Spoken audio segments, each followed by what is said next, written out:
been cashed in for a battler's bonus, and those sorts of compromises are littered throughout this budget. Shortly we'll take a look at the economics and politics of this budget, and I'll be speaking to the Treasurer and his shadow. But first, this summary from Mark Simpkin. Wayne Swan expects to deliver Labor's first budget surplus in nearly a century. Last time it happened, there was communism in Eastern Europe, apartheid in South Africa, and a new show called Seinfeld on American television. We're not back in the black just yet. It's a surplus forecast, not a surplus delivered. Right now, we're actually deeper in the red.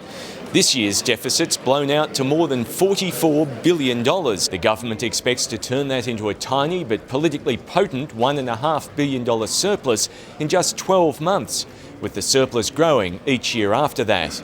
So the surplus is thin, but the turnaround is massive. To achieve it, Wayne Swan's moved money around and found $34 billion in savings across the forward estimates. Now, this delivers on the government's fiscal strategy, on time, as promised, and ahead of every other major advanced economy. To keep the surplus promise, he's had to break other promises.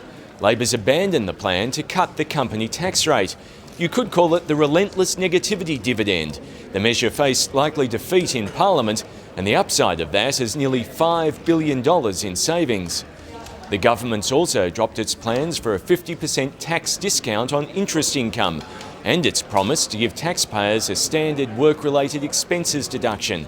The government says the measure is no longer needed because it's raising the tax-free threshold.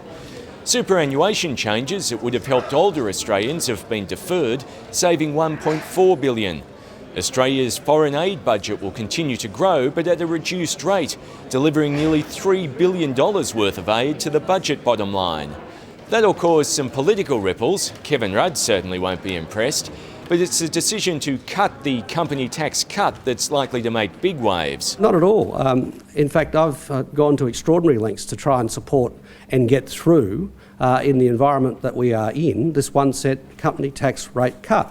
But the fact is, it's the Liberal Party that has said that they won't vote for it. As expected, defence spending's in the crosshairs. The military's expected to find nearly $5.5 billion in savings. Australian travellers will be slugged an extra $8 when they leave the country, and when they return, they won't be allowed to bring in as much duty-free alcohol and tobacco as before. Most of the pain will be felt by the wealthy. People earning more than $300,000 will pay twice as much tax on their superannuation, earning the government nearly $1 billion. The living away from home allowance paid to travelling executives will be further tightened, saving another $1 billion. We've done the hard yakka in the changed conditions and all of the global headwinds that we've faced. We've still come back to surplus because we reckon it's the right thing to do. While Wayne Swan is taking with one hand, he's giving with the other. The money saved by scrapping the company tax cut will go into a new Benefits of the Boom package worth $3.6 billion. A good chunk of that will be spent increasing payments made under the Family Tax Benefit Part A.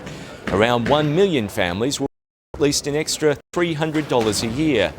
That's on top of the already announced School Kids bonus, which is worth $2 billion over 5 years. All up, a family earning $85,000 with one child in high school and another in primary school can look forward to a combined payment of $1,830. There's also $1 billion in extra income for the unemployed, some students and low-income parents with young children. Singles will get an additional $210 a year, couples $350. They're not exactly the Howard Government handouts Labor railed against, more like lower to lower middle class welfare. It's all means tested and targeted at poorer Australians. In addition, Labor's committed $1 billion to the first stage of a national disability insurance scheme. It'll start to be rolled out from July next year. People with disability have waited too long for their need to be recognised and for a comprehensive policy response to be prepared. And I'm particularly proud of the inclusion of the money in the budget for that goal. Hidden in the fine print is a potential time bomb. A forecast the state's GST take will fall by $11.5 billion over 4 years.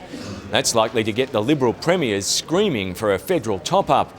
COAG meetings could be about to get ugly again. All up, this is something of a mixed message budget. Despite all the rhetoric about tough love and fiscal pain, there are spoonfuls of sugar to help the medicine go down. The government will deny it, but it's a recognition of Labor's poor poll position and community concerns about the cost of living and the carbon tax. Labor faces enormous distractions, but its challenge now is to sell the surplus and then deliver it. Well, for analysis, I'm joined by 7:30's political Heather Hewitt and Chris Richardson from Deloitte Access Economics. And Chris, starting with you first, how does the government get itself to a surplus? Basically, it does it by taking money away from corporate Australia, things like the cancelled company income tax cut, and also from high income Australia, delaying, for example, the change to superannuation caps there. Now, if you do that, that gives them enough to not only get back to the surplus that they had, but still juggle some money towards lower and middle income Australia. But do you think that there are other cuts ahead and not necessarily from the Commonwealth? Look, that's very true. Although the Commonwealth budget's taken a hit from what's happening in the economy, that's true for the state budgets, and that was spelt out very clearly tonight.